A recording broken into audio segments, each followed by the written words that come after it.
ইমাম হুসাইন ডাক দিয়া কই, ইয়া রাসূলুল্লাহ, নবী গো, ও মায়ার নবীজি, আপনি বড় নাকি আমি হুসাইন বড়? আমার নবী একটা ডাক দিয়া কয়, ও ইমাম হুসাইন, সৃষ্টি জগতের মধ্যে তো আমি নবীর চাইতে আর বড় কেউ হতে পারে না।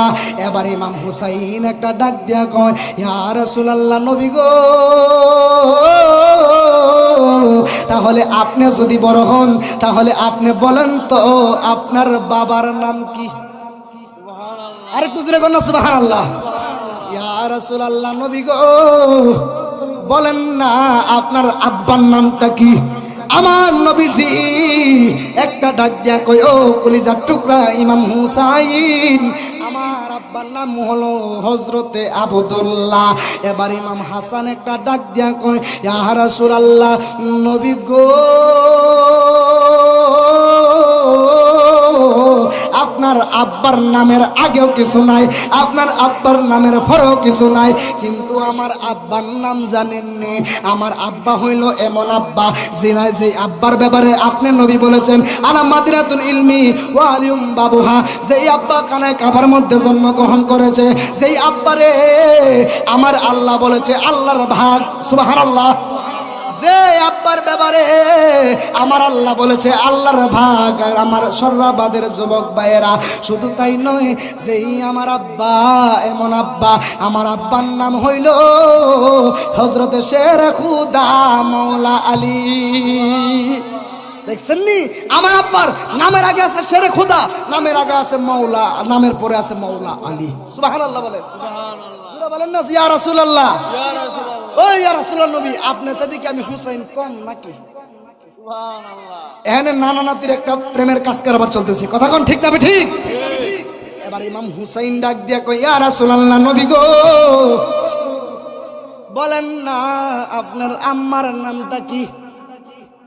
এবার আমার নবীজি মুস্কি মুস্কি হাসতেছে, সুবহানাল্লাহ বলেন। আমার নবী মুস্কি হাইসা ডাক দিয়ে কয়, ও কলিজা ইমাম হুসাইন, আমার আম্মার নাম হইল হযরতে আমেনা। সুবহানাল্লাহ বলেন না। ও নবীজি, আপনার আম্মার নাম হলো আমেনা, আপনার আম্মার নামের আগেও কিছু নাই, পরেও কিছু নাই। আমার আম্মা কেডা চিনেননি? আমার আম্মা হইল এমন আম্মা যাকে আমার আল্লাহ জগতের মা বানায়া দিয়েছে, যাকে আমার আল্লাহ খাতুনে জান্নাত বানিয়ে দিয়েছে, যার ব্যাপারে আমার আল্লাহ বলেছে আমার এই মা, আমার এই ফাতেমা হলো জান্নাতের কোটি কোটি রমণীদের সর্দারিনী হচ্ছে আমার আম্মা। ইয়া রাসূলুল্লাহ, নবী গো, আমার নাম, আমার আম্মার নাম হইল খাতুনে জান্নাত মা ফাতেমা। আর একটু জবান খুলে বলেন না ইয়া রাসূলুল্লাহ।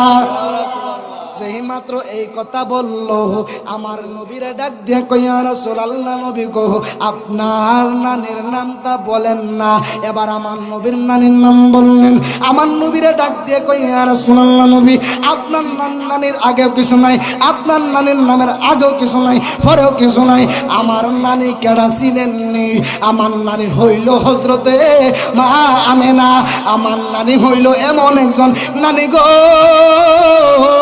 আমার নানি হইল এমন একজন নানি, যেই নানি জান্নাতের দরজা প্রথম খুলবো। আর একটু জোরে জোরে জোরে বলেন না সুবহানাল্লাহ। আমি হুসাইনের নানি এমন একজন নানি যিনি জান্নাতের দরজা প্রথম খুলবো। সুবহানাল্লাহ জোরে বলতেন না? আমার নানি এমন একজন নানির নাতি আমি হুসাইন, আপনার চেয়ে কম বড় নি। সুবহানাল্লাহ বলেন, সুবহানাল্লাহ। এবার আমার নবী ডাক দিয়া কই, কথা বুঝতেছেন নি? এবার আমার নবী ডাক, আমার ইমাম হুসাইন ডাক দিয়া কই, ইয়া রাসূলুল্লাহ, নবী গো, ও মায়ার নবীজি, আপনি বলেন তো আপনার নানার নামটা কি? এবার সুবহানাল্লাহ আস্তে কই না, জোরে করেন না, ইয়া রাসূলুল্লাহ, আবার বলেন না সুবহানাল্লাহ। এবার আমার ইমাম হুসাইন ডাক দিয়া কই, ও নানা ভাই, আমনের নানারে দুনিয়ার জগতের কেউ চিনে না, আমার নানা হইল কুল মাখলুকাতের রহমত। আমনের নানারে কেউ চিনে না, আমার নানারে গোটা জাহান চিনে। সুবহানাল্লাহ। আমার নানা হচ্ছেন এমন একজন নানা যেই নানার ব্যাপারে আমার আল্লাহ বলছে আল্লাহ যত জায়গার রব, আমার নানা রহমাতুল্লিল আলামিন হইল তত জায়গার রহমত। জোরে বলতেন না সুবহানাল্লাহ। এবার ইমাম হুসাইন ডাক দিয়া কই, নানা গো, আপনার নানাকে হাসরের ময়দানে কাউরে সুপারিশ করতে পারবো নি? কই না। এবার ইমাম হুসাইন ডাক দিয়া কই, নানা ভাই, আমার নানা হলো এমন একজন নানা গো, যেই নানা হইল কাল হাসরের ময়দানে সমস্ত গুনাহগার উম্মতদেরকে তোরাইব। যেই মাত্র এই কথাটা বললো, এই কথা বলার পরে আমার নবী মুস্কি হাইসা ডাক দিয়া কয়, ওহো আমার কলিজার ইমাম হুসাইন, আমি তোমার প্রেমের কাছে আমি নবী হাইরা গেলাম। ও নানা ভাই, যাও, আমি নবীর চাইতে তুমি হুসাইন বড়।